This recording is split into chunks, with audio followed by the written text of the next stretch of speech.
And it's a hub for the health and well-being of men, fathers, and families. Let's find out more right now about the Canadian Centre for Men and Families. Joining us is the Executive Director, David Shackleton. Hello, David. Good to have you on the program. Thank you so much. 2014 is when this all started up? Started in Toronto in 2014 and here in Ottawa in 2017. Okay, so you're celebrating a couple of years right now. Exactly. Here in Ottawa. So what is this amazing foundation all about?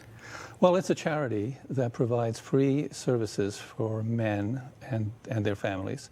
The intent is to have clinical or support services for men. So we have men's groups, we have groups for fathers, we have a legal clinic.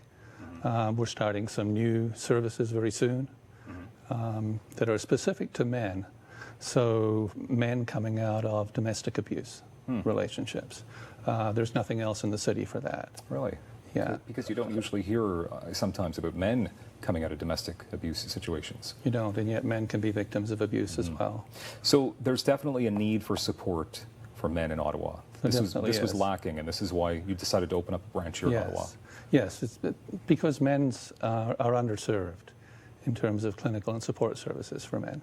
Okay. You do have some unique programs that are being offered up this fall. Perhaps you can touch a bit on what's being offered. Yeah, we're offering a new program for men who have been accused of a false allegation of criminal assault or domestic violence or something like that. This is unfortunately an increasingly common tactic in family court situations in order to gain custody of the children. Okay. So how does this program work then? I mean, how would someone, if they need your services, they just contact you and say, look, I mean, is it anonymous? Is it kept pretty hush? Well, there's confidentiality, of course. But yeah, people would contact us and we would do an intake process, and then we'd pair them up with either an individual counselor or a group or more than one group, whatever they needed. Okay. Can I ask about a cost? If someone is to need your services? There is no cost. Okay, so that's why you have a fundraising campaign going on That's right why now. we have fundraising, yes. We have a continuous fundraising process going on there.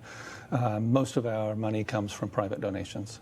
Okay, so you obviously need people, perhaps people watching today that may have been touched by situations like this. They should make a donation perhaps, or get in touch with you, see how they can help. Yeah, so we also use volunteers regularly. So we're looking for people, volunteer facilitators, volunteer office workers, etc. Okay. So tell us about the need to open more centres across Canada, because right now there's 4 of them. There are 4. The first was in Toronto, and the second was in Calgary, then Ottawa, and London recently, just this year. Okay. We'd like to open them in all the major cities across Canada. I can imagine. Okay, let's talk about some events that, or at least one big event that you've got coming up in a couple of months' time, because we're talking about the funds that are needed. Something takes place in November. Yes, in November we have a gala lunch, so we would have some featured speakers talking about the need for these services, and a man who's used this kind of service and how it changed his life. It's on the 17th of November, so that's a Sunday, at St. Elias Banquet Hall. Okay. On your website as well, there's lots of inspiring stories and testimonials, feedback. It must make you feel good. Obviously terrible the situation is there, but to see these people that are affected by your services and to speak about it publicly. Absolutely. Yeah, it's amazing to have the men come through our centre and see the changes that they make in their lives. And they're so grateful because, there really is very little. Yeah, and I know, and I'm glad you keep touching on that, because there isn't, I didn't think that there'd be, or I was hoping that there'd be more services like this, but there aren't. So it's good that you guys exist, obviously, in the nation's capital. That's right. Our culture basically recognizes the victimhood of women and children, but not of men. What there are funded services for men is for men as perpetrators. And that's important. Yeah.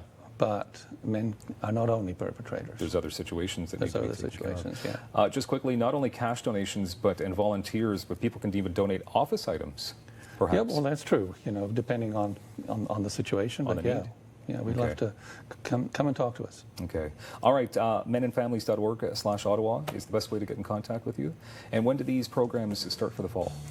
They're about the middle of September, so they're about to start. All right. David Shackleton, thank you very much. Canadian Centre for Men and Families right here in Ottawa. We appreciate your time. And thank you, as always, for being here. My name is Dylan Black.